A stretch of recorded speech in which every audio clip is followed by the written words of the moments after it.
Welcome back to Reps and Reflections, the podcast where we put in the reps that lead to real growth.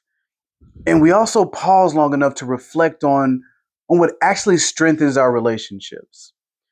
Today, we're talking about something that can feel a bit uncomfortable at first, but it is incredibly important. Why sometimes a life coach's role is to act as a professional parent. And I'm blessed to have a special guest with us today for this conversation, Mr. James Ortiz, certified life coach, case manager, business owner, and entrepreneur with a bachelor's in psychology, who brings a powerful perspective from working directly with families, systems, and intergenerational dynamics. Not to replace parents, not to undermine them, but to support them. You know, the reality is that a lot of families quietly live with, well, one of the realities that a lot of families quietly live with is sometimes the message isn't the barrier, but the messenger is. Parents can say the same thing over and over and over with love, patience, and good intentions, and it just doesn't land. Not because they're wrong, but because of history, emotions, and years of unspoken patterns in the same room, in the space between. And that's where a third trusted voice can and oftentimes does matter. Because sometimes growth is better received from someone outside of the emotional system. Someone who can model boundaries, accountability, and emotional regulation without the weight of past conflict. I really hope you guys stay tuned because this isn't about authority. It's simply about translation, trying to strengthen the communication. A coach, a coach can help bridge generations, helping parents feel more supported instead of dismissed, and helping kids feel heard instead of corrected. Because intergenerational communication isn't just about what we say, but it's about how it's heard. So, today on Reps and Reflections, with our guest, Mr. James Ortiz, we're going to be unpacking why coaching sometimes looks like professional parenting and how having a trusted third party can and oftentimes does assist in strengthening families, reducing tension, and helping everyone feel more understood instead of more divided. Stay tuned. Reps and Reflections. Reps and reflections. Reps and reflections. Reps and reflections. Reps and reflections. Welcome back. We're sitting here with Mr. James Ortiz, The ship-shape coach. the ship-shape coach. I've got to add that to my intro. The ship-shape coach. The ship-shape coach. So we're talking about, and this is something that I got from you. Mm-hmm. You know, it's something I never heard, but as soon as you said it, I was like, I love that. We got to do something with that. As a life coach, as a relationship coach, even as a case manager, sometimes we are professional parents. Mm-hmm. You know, and I think sometimes that has a negative connotation to it. So the first question that I want to ask you is, when people hear the phrase professional parent, what do you think they misunderstand right away? Well, actually, before I even answer that, and it's partially an answer to this. Yeah. When I had said that originally, I was talking about a very specific role that I had in my past while I was still actually gaining my bachelor's degree. Yeah. I was working in an RTC. For those of you who don't know, it's a residential treatment program. Yeah. And this particular one that I worked at was filled. I was working in a cabin with about 16 different young men between the ages of 6 and 18. Yeah. And these kiddos had been removed from their parents' custody by CPS. Yeah.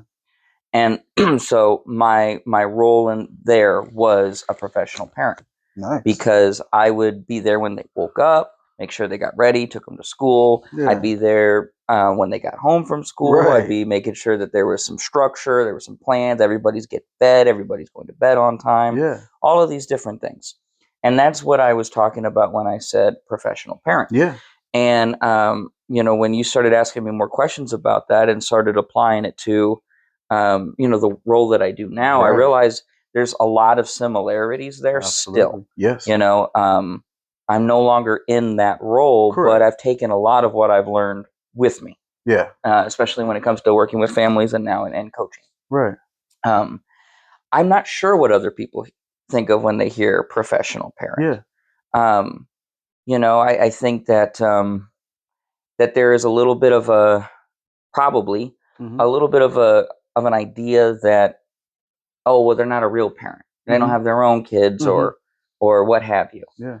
Professional parent, like, okay, it's just a job for them. Right. So I feel like it can be easily dismissed. Mhm. And I would say that sometimes those ideas, maybe the coach isn't a parent themselves. Right. And in all honesty, it is a job.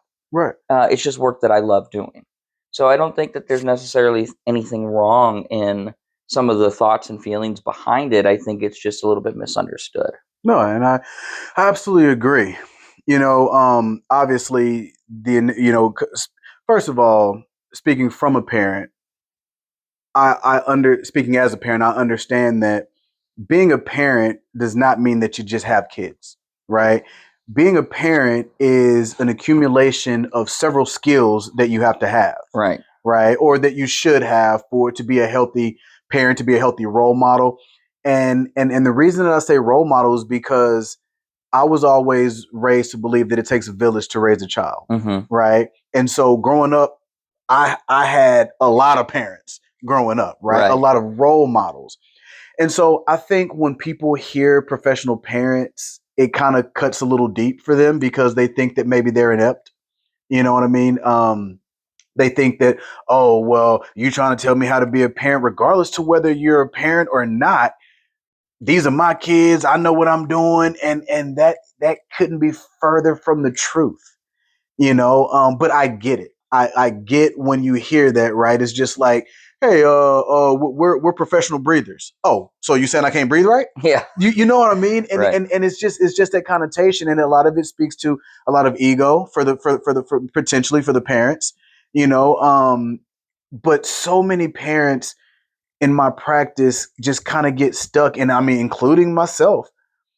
Sometimes the messages are better received hearing it from someone else. I agree, and I think that that's where the term professional is there. Yes. Professionals, they go to school for these things. They Yes. hone their skills. They Right. practice it. Yes. It is something that requires so much work, Yeah. and a professional puts in that work. Absolutely. And I'm not saying that parents don't put in that work, but I think that as a professional in any industry, Hmm. professionals have access to different resources Of course. that parents may not have. Yeah. So I think that is another aspect to it. Yeah. No, I completely agree. You hear sometimes. Well, I mean, you hear. I heard it often growing up. That there's no book on parenting. There's no book on parenting. Well, the reality is there are a lot of books on parenting, but one size doesn't always fit all. Correct. I was raised in a different way than I raised my children. Mm-hmm. I'm sure that you were raised in a different way that you would parent. Right. You know what I mean? And so it's about learning. It's about adapting. It's about reestablishing what your core values are and which one and what pieces of yourself you want to share and impress upon your children, right?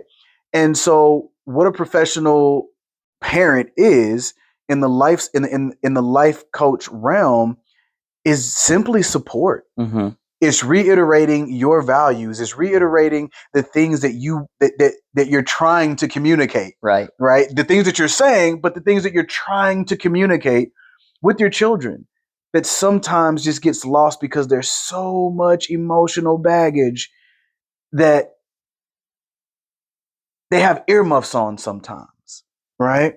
And I've been there. Right. When I was growing up, I didn't want to listen to I didn't want to listen to nothing my parents had to say. I wanted to little vulnerability, little transparency here. I remember telling my father one time, he was trying to teach me, hey man, I've been through this, and I want you to avoid the same mistakes that I made, right? That's what he told me. And I looked at grown man that's one of my heroes, one of my main heroes in my life, and I said maybe the dumbest thing that I've ever said in my life. I said, Dad, maybe I just need to experience these things so I can learn what it feels like, And he said, that's got to be the dumbest blank I've ever heard in my life, because with that logic, you will touch the fire. Mm-hmm. You know it's hot, but you're going to touch it anyway, right? Whether it's out of spite, whether it's out of rebellion, whether it's out of whatever it is, sometimes curiosity can kill the cat. Mm-hmm. You know what I mean? Right. Don't go there. That's not a good neighborhood. That's not a good place to be. And you go anyway. Mm-hmm. And then something bad happens, and it's just like you didn't want to listen. Yeah. Right. And again, being able to follow is a very important skill. And that is one thing as professional parents and as life coaches that we really try to impress upon the intergenerational communication patterns and skills is we're here to emphasize the things that you want out of your relationship with your children, Mm-hmm. And what problem are we actually trying to solve when families bring a third party, like bring in a third party? I think that very similar to individual coaching. Yeah. It really is dependent on the client. Yeah. Sometimes parents are struggling in different ways. Yeah. And I think that this is where, the third party is able to step outside and be like, okay, I can pinpoint, or I can help you pinpoint, Yes. where the issue's stemming from. But also, could you repeat the question actually? Absolutely. What problem are we actually trying to solve when families bring in a third party? Right.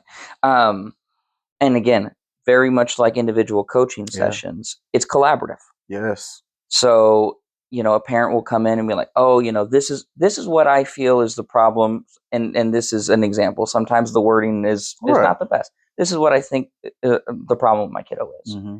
And I'm like, okay, cool. I take that into consideration. Mm-hmm. Then I talk to the kiddo and I'm like, okay, it might be something different. Right. There's a little bit of a disconnect there. Right. So, in individual coaching sessions, I work one-on-one with the client directly. Yeah. In this setting, it's a little mix of both. Yeah. I may be working with the child directly, but at the end of the day, you're still the parent. Absolutely. You have what you need. Yes. And you need what you need done. Yeah. So I definitely take that into account. Yeah. One of the most powerful things that you just said was like collaborative. Mm-hmm. It's got to be collaborative. If it's not collaborative, it's not going to help, because if the parent isn't going to buy in, then the child isn't going to buy in. Right. And if the child isn't going to buy in, then the parent isn't going to buy in. No one can be forced into this. No, I mean, I can't stress that enough. No one can be forced into this. But if you're in a place to where you just feel like that there's so many barriers that are just blocking the connection, the parent-child connection, the parent-child communication, the intergenerational communication skills and patterns, a lot has changed since. And I know we're at different age groups, right? But you think about the different generations, and you think about even from when you were a child, when I was a child, man, this stuff is different. Yeah. This stuff is different. It's harder than ever to communicate because it's all about this. It's all about It's a vastly different world with so many different streams of communication that block out real connection. Absolutely. It's so impersonal. It's so impersonal. And we exist to help bridge that gap, because social media is real. It is real. How do we use that as a tool and not as an entity to shame our children, right? They were born into this. Right. They didn't ask for it, right? They wasn't born to say, one day I want to grow up and spend all my time on my laptop, computer, or game system. No. But it's so integrated in the school Exactly. system, Oh, into man. all and every social aspect of their Yes. lives. The idea of being like, oh, well, I'm not going to let my kid get on social media. Right. I understand. Absolutely. I want to protect my kids too. Of course. But it's an unrealistic standard to set.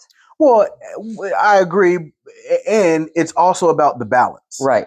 You know, no social media or always on social media, right? There's got to be a balance, right? The grades have to be, looking good. Right. Are you a kind person, right? Right. Are you responsible enough to balance being a student, being an active participant in the family system, which means spending time with, which means chores if they have them, and they should have them. I'm just saying. You know what I mean? Because it teaches certain skills. It teaches responsibility. All those things, those are the things that we try to that we try to encourage and teach to our clients and to the family system. Right. What does it mean to step into a role without emotional history? I think that I'm sure everybody has a historical relationship with somebody to where, and I was talking about this in an earlier podcast. Course, yeah. I've done a lot of changing and growing myself, but sometimes when I'm communicating with somebody that I have a strong history with, I lapse. Right. I may not be as regulated as I normally am. I may say something I don't really truly feel, Correct, or really mean, because sometimes interacting with that person elicits certain responses within absolutely, me, especially on certain subjects. yeah. So I think that like when I step into this role, Yeah, I have information from the parent and from the child, but I have it's knowledge that I could read on paper. right. I have an experience. I'm not there day to day. Of course. You guys are. Well, yeah, And so, I'm able to come in and I'm able to be not neutral, because I have a desire to be there. I have a desire to help, but not so historically invested. Yeah, you could be objective. Yeah, correct. It's one of those skills that I personally had to learn how to embody whenever I was in this intense situation, and I truly believe that this is what made me successful in working in psychiatric facilities. I've been in healthcare for 25 years, and I really believe that that's one thing that really helped me by just slowing things down, by kind of being able to look at the situation and just like externalize myself, like pull myself out of it and look at the situation from a third party. Right. If I was looking at this situation right now, in which I can see clearly because I can see everything, right? Because when something is right here, it's hard to see. You got to step away from it a little bit to be able. Oh, that's 5 fingers, not just a palm, right? Right. So for me, it is about being able to be objective. It is about being able to step away. And you think about your role as a parent. It's, you wear so many hats as a parent. You are the disciplinarian, right? And whatever that means, whether it's corporal punishment or whether you're restricting access or you continue to take things away or you're lecturing. A lot of times those things bring on emotions that those children do not know how to decipher between. You know what I mean? Right. And so, and I said on the earlier podcast as well that as a child, you feel like things happen to you, that you don't have a say, right? Well, I have this authority figure that's just telling me what to do all the time. So it's going to be hard, those earmuffs again, right? It's going to be so hard for that child to be able to genuinely hear what you're really trying to say. Oh, they listening, but they really can't hear you. They can't hear you because of the emotional baggage that comes, right? It doesn't, dude, you could be giving them the secret to becoming a millionaire by the time they are 21. Right. But because it's you and something that happened in the past, they can't hear it. Right. They can't hear it. And that's where we come in. I think that, yeah, and I think an example of this, parents do everything. Yes, everything. They provide everything. Absolutely. I don't know how often it is that a child sits at the table with their parents and is like, yeah, just so excited about dinner. But I do know that when I delivered pizza to a party, those kids were so happy to see me. Because at that point, the only thing that I'm doing is bringing the pizza. Absolutely. I have not disciplined them at before. all. I have not told them they've done anything wrong. Yeah. I love that. I have not held them accountable in any way. I'm just the pizza guy in that moment, so they're excited to see me, and I think that can be a sometimes a hurtful feeling. Like why aren't you so excited about these things that I do? Right, and it compiles. Yeah. So, and unfortunately, that oftentimes comes out in interactions with the children. Absolutely. I really love the analogy. You know what I mean? Because if you think, I mean, I could just see the whole thing, and I used to deliver pizzas as well, and so it never dawned on me that yes, they're so pizza. They forgot who paid for that. They forgot who made the phone call. They forgot who worked all week to, you know what I mean, all day, all week for so many years to be able to afford this type of a party for you, right? Because again, it's those earmuffs, it's that fog that, yeah, this is great, but yeah, you remember you took my phone away from me last week. Oh, but what did you do? That was a consequence to your action, right? The children don't live in the consequence in the consequential realm, right? All they feel is the punishment. All they feel is. And it doesn't matter how much love you give them, how much structure you provide them. There's always going to be the emotional baggage that really is just dysregulates that space between.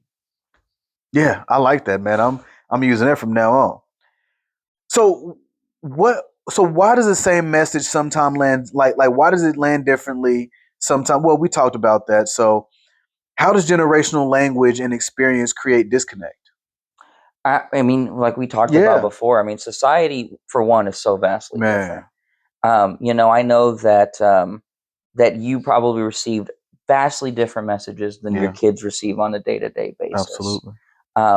And if you are someone who is not super present in that realm, there's no way for you to know what messages are being sent. At all. It requires a lot of work that in reality some people just don't have time to do. Right. And so part of being a professional is I have to do the research on that. Yeah. I have to see what's coming in. I have to look at the trends and everything. And I'm able to honestly, a lot of what I do is analogies. In my work when it comes to parents and when it comes to kids. So, like the one that I provided right now. That's I don't think that's a thing that a lot of parents will think about. Yeah. And so I will do the same thing with the kiddos. The analogies are going to look vastly different depending on age and experience. Of course. But I mean, I'm able to step away and I'm able to, hey, why don't you step away too and look at it from this perspective? So there's that bridge building there. As you were saying that, it's one of these things. It's one of these skills that I promote and I try to impress upon my clients. Man, is the power in the pause. We provide intention within that pause. Because if you think about any time that you've had an argument or or an intense conversation, and you took a pause, but all you did was ruminated in it, how was that reintroduction? Right. It was either you were being nice and passive, and letting it roll off your shoulder, which creates more baggage for future resentments. Correct. Right. But if you're able, and when you're able to be intentional in that pause and introduce someone else that is objective, that is able to offer you a different perspective. Right. That's all it's about. It's just about a different perspective, right? Because as parents, we're human and we also have emotional baggage. Now this child has emotional baggage. Now you add that we're from completely different generations, completely different upbringings, right? Right. That's where the disconnect begins to happen. And when we, and when we're talking about the emotional history, it's so important that we're able to get into what we like to call wise mind. There's very few conversations that are productive or healthy when it's 100% emotion. Right. Right. Now, also, if it's 100% logical, right. How do we marry the two and get 50% emotion, 50% logic, and create a wise environment? I think something that you said earlier about pausing. Yeah. Pausing is a very difficult skill to have. Oh, yeah. Because if you think about how arguments take place, it's Oh, yeah. and that is not conducive for growth or communication. And let somebody say, we need a pause and walk off. Right. Yeah. That ain't gonna go well. So pausing is a skill. Yes. I think that being able to properly pause and understand yourself, you're like, oh, I'm obviously very upset about this thing. Now I might know the logical side. Right. I might even be able to see the other person's point. Right. But right now I'm hurt. And so I'm having a hard time admitting to myself and to the person I'm arguing with, you know what, you're right. I should make a change here.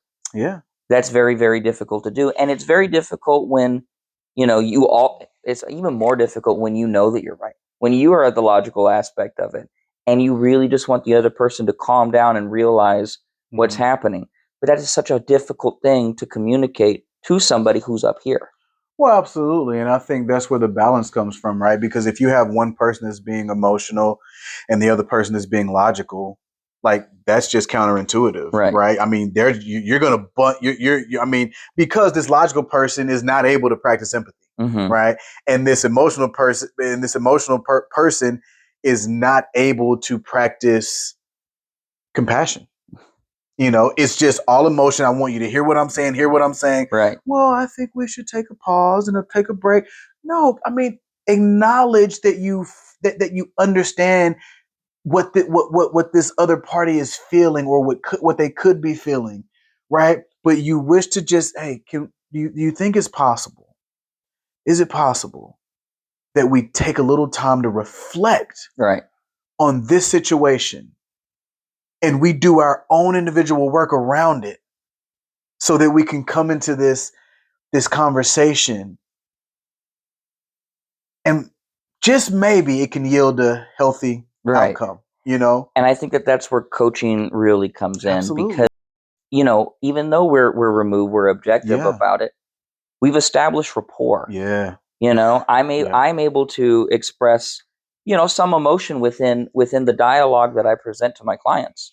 I'm able to present past stories of myself, like, hey, I remember feeling this kind of way too. It's not so clinical of a setting. Yeah. And it's a place that allows both parents and their children to be able to pause, to be able to sit with it for a little bit and work through those feelings and emotions and logic, implement that logical aspect to it. Absolutely. Every time I feel like every episode, every, most conversations, we're always talking about balance. We're always talking about balance. And if it was easy, everyone would do it. Right. Balance is difficult. You spoke a little bit earlier about, parents are doing a lot. You have parents working full-time jobs. Some parents are going to school. Some parents are still trying to have hobbies and live their lives while because it's necessary for self-care, so they can show up for their children. Right. And so we're here to help support you in your self-care, taking that time off, right? While that child is in the pause, and being intentional, you're able to, be in your pause while you're going through some self-care, while you're going to a counselor, a therapist, a life or relationship coach, okay, whatever it is. But it's about modeling to your children that asking for help and support is just okay. Right. It's okay. Yeah. Right? I mean, because so many people think that asking for help is a weakness. And I think that, modeling that for your children is essential, because then a child's going to learn, like, okay, I don't have to do this alone. Because I feel like a lot of parents feel like they're doing it alone. Yes. And if you know what it feels like to do it alone, model asking for help. That part. I mean, that's so well said, man. So how do you help parents feel respected while still advocating for the child's growth? I think that is probably one of the most difficult aspects. Yeah. Because I think that when I hear a grievance from a kiddo, and I can understand why it's, whatever behavior the parent has portrayed is so upsetting. I think it's very difficult to be able to. I mean, I can tell a parent straight up, but sometimes it is difficult to relay the message in a way that is conducive for growth. Yeah. I have to work on the way I communicate as well. Yeah. I don't want a parent to feel that I'm critiquing them. Right. Because I think the number one thing that when I'm working with kiddos is they're always critiquing me.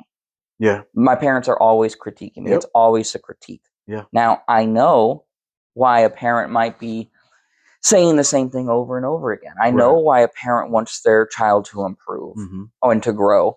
I'm able to step back and look at that. But I think it's natural to hear, hey, there may be a better way to do this, and internalize it as a critique. Yeah. So it's essential in my job to relay that it is not a critique. I'm not coming at you right now. I am working with you. Yeah. It just speaks to the fact that, again, that parents, you're human beings. You're human beings. Just because you're older than your children doesn't mean that you don't have some of the same insecurities. You don't have some of the same fears. And you don't always have the answers. And to be clear, we don't always have the answers. But 2 heads are better than 1. 3 heads are better than 2.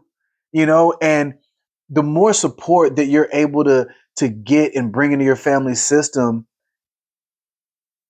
the healthier it can potentially be. Absolutely. Right? Because as parents, again, you grew up a certain way, and you have baggage, and you have ways that you communicate that may be completely different than the way your child communicates. Now, again, I have my own communication style. He has his own communication style. But the more that we're able to learn the skills to respect those differences in communications, whether it's intergenerational, whether it's societal, whether it's familial, no matter what it is, we can just help try to bridge those gaps and try to help you guys find insight and awareness, because everyone has blind spots. Everyone has blind spots.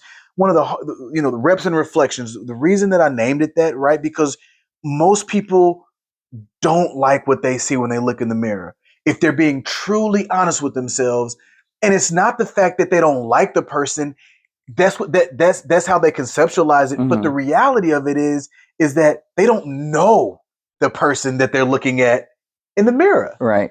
Because look, we have these 2 eyes to see out, right? I don't know the face I'm making right now. You do. Yeah. So you can tell me if I've got something on my forehead right now. I don't know. You're good. You're all good. I'm good. Thank you. But without that perspective, I'll be on camera doing this podcast not knowing a thing. Right. There's been several episodes that I've recorded where my hair is like caught in the mic, and because I'm in here by myself, I don't have that perspective. Right. And it's so valuable. Why? Because it saves a lot of time.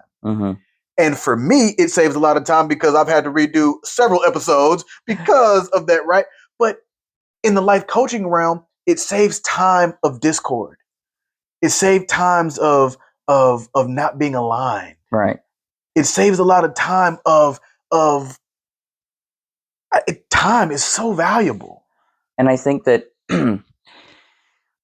what you were saying a little bit earlier too about communication, different styles of communication. Yeah. I'm thinking about parents with like multiple children. Oh yeah. And one child they may resonate with. Yeah. And the communication style may be the same. Mm-hmm.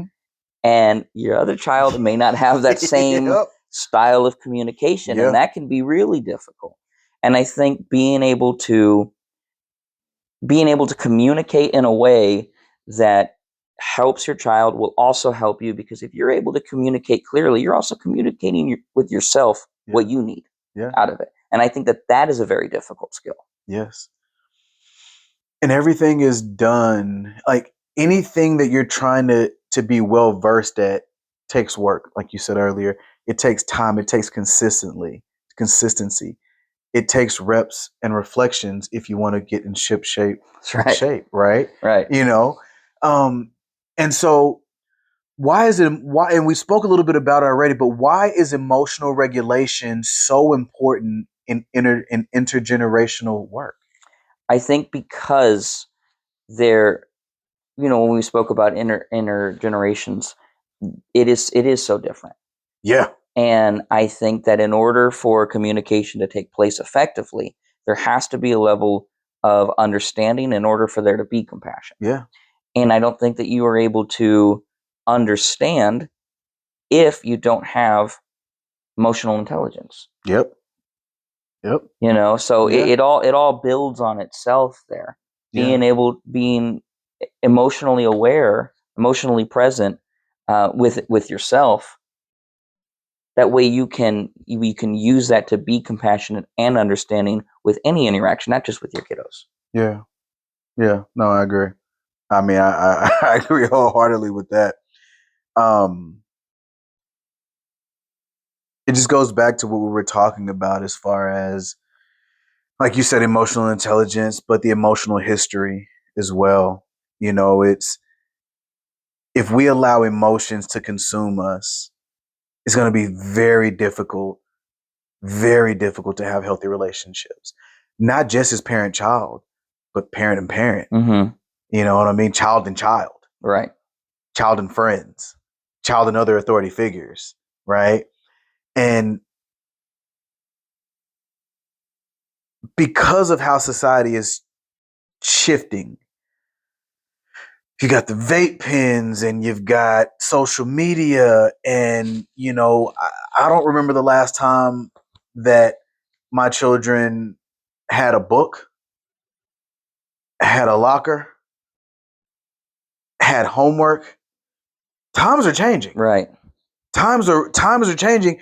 And sometimes as parents, right, we kind of go to the back of brain, right, and we go historically and say, well, back in my day, but we're not back in your day.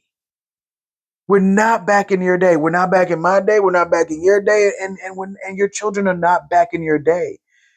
We have to be willing to meet our children where they are and be able to understand and be able to adapt, because we're supposed to be the more emotionally intelligent ones, right?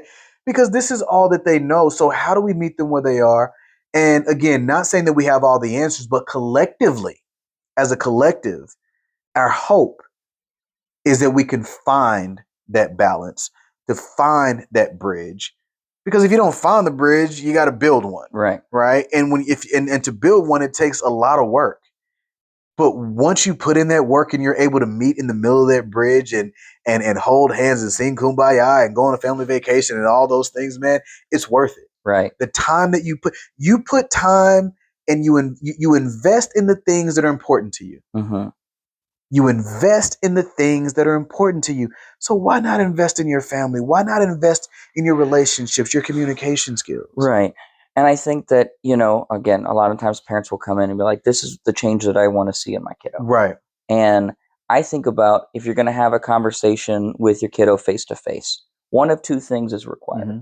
Either you need to physically get on their level, or they somehow need to be able to reach up there. Yeah. It is much easier for you to squat or kneel or whatever, what have you, than it is for a child to bring a ladder up to that conversation. Now, if you can take the first step and learn how to get on their level, you can teach them how to grab that ladder. Yeah. And then it can be far more balanced, but it requires a little bit more work. Well, and yes, but and it requires the buy-in, right? They have to want to they have to want to learn how to, whether it's make the ladder or grab the ladder or whatever, right? They have to want to elevate. They can't be forced into elevation. Right. Which is why modeling is so important. It's so important. It's so important. So how can parents be, or how can they prepare their child for coaching without making it feel like a punishment? I think that kind of what I was saying before, I feel like it's a little bit easier for me in a coaching setting for a child to buy in already, because it's not a super clinical setting. No. I mean, look at me. Yeah. You know? Chill. Yeah. Chill. You know, I'm somebody that can relate, and I think that, or at least I hope that it comes across in my different platforms. So as far as prepping is, I mean, honestly, ask a question like, "Hey, do you want to try this? Yeah. Or are you willing to try this?" That might be better, because a kid probably like, "No, I don't want to do it." Like, are you willing to give it a shot? Yeah. You know, ask a question, rephrase a question a little bit differently. Show that you're excited about it. You know, don't make it seem, well, you know, you're gonna go to coaching now, you're gonna go to therapy, or you're gonna do this, you're gonna do that. Be excited about it. Absolutely. This is an opportunity. That perfect.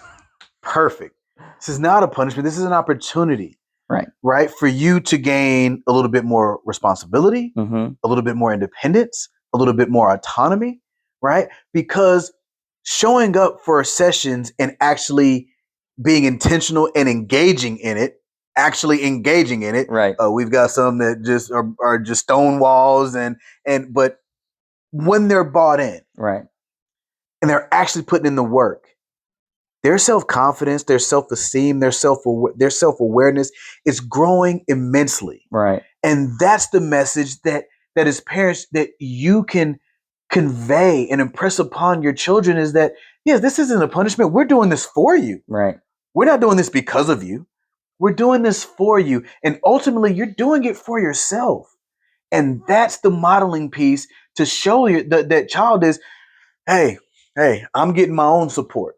I want you to get your own support as well, right? Because this relationship matters to me, and it matters to me so much that we're willing to invest in it. Right. Whether it's money, whether it's time, whether it's energy, no matter what it is, we invest in the things that are important to us, and we invest in the things that we care about, you know? And that's such a beautiful lesson to teach our children. Right.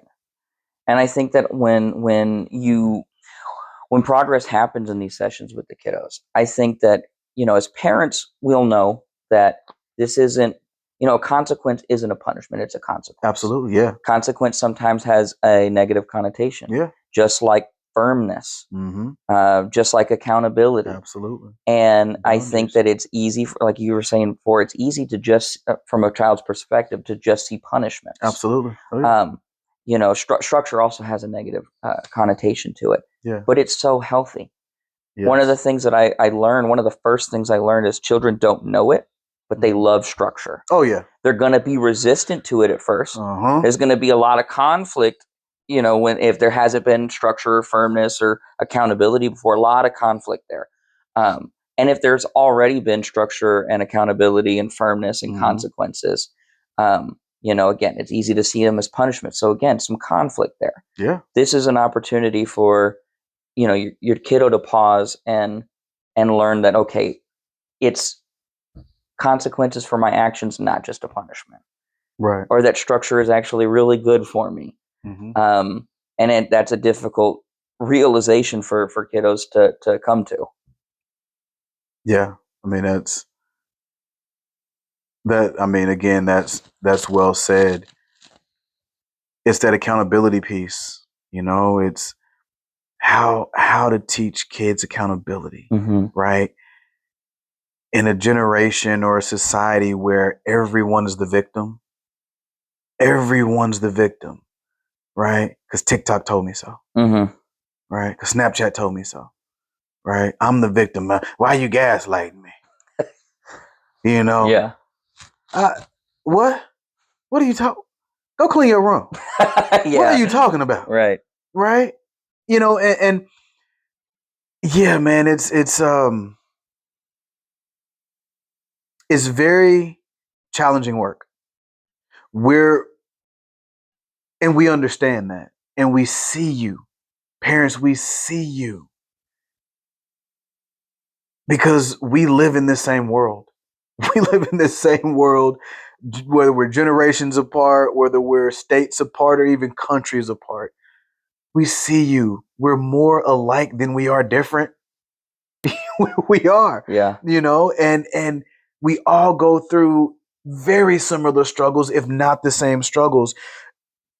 So, James, if families could walk away with one mindset shift from this episode, what should it be? I would say that coaching is an opportunity. Yeah, I love it. You know, it's not a critique. Yeah, It's just an opportunity. yeah, yeah. And how does bringing in support actually strengthen, not weaken, the parent-child bond? And this is just reflection. I think that it's very similar to what I was saying two separate times. I think that that it strengthens communication skills. Yeah.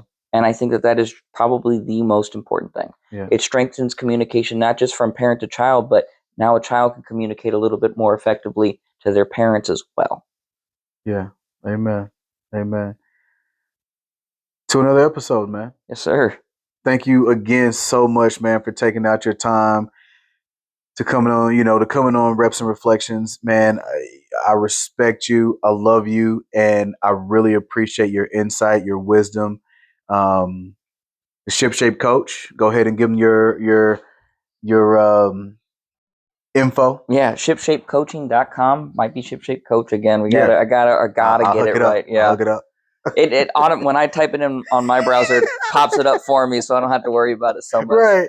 Phone number 512-649-4143. Shipshape Coach is also the handle for my Facebook and my Instagram.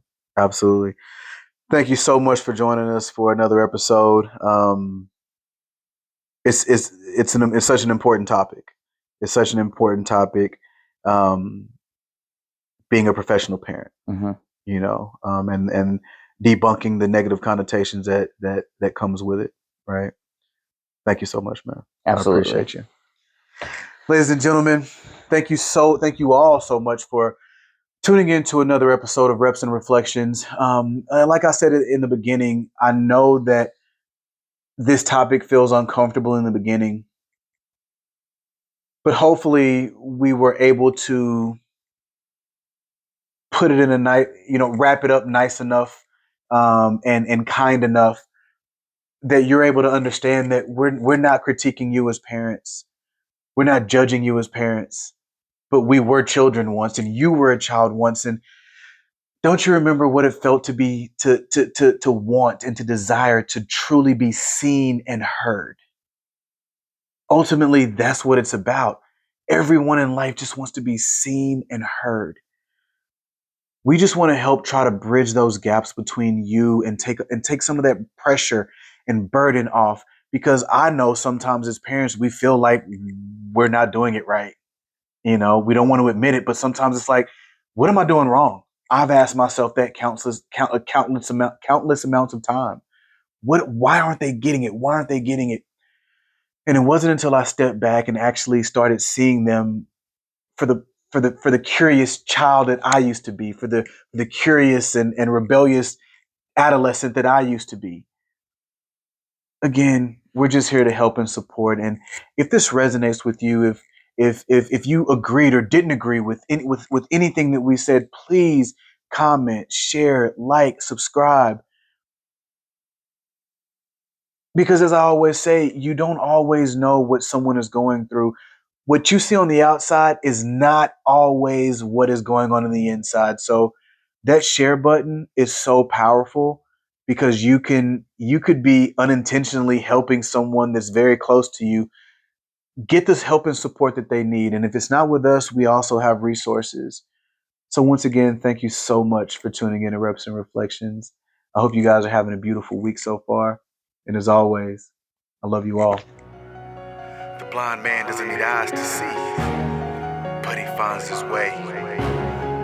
And I know you struggle, I struggle, we struggle, but fear doesn't have to live here. Because if you rise, and I mean really rise, the return on the investment that you put into yourself will be greater than any other on your journey. But it must be done through reps. It must be done with reflection. Reflection.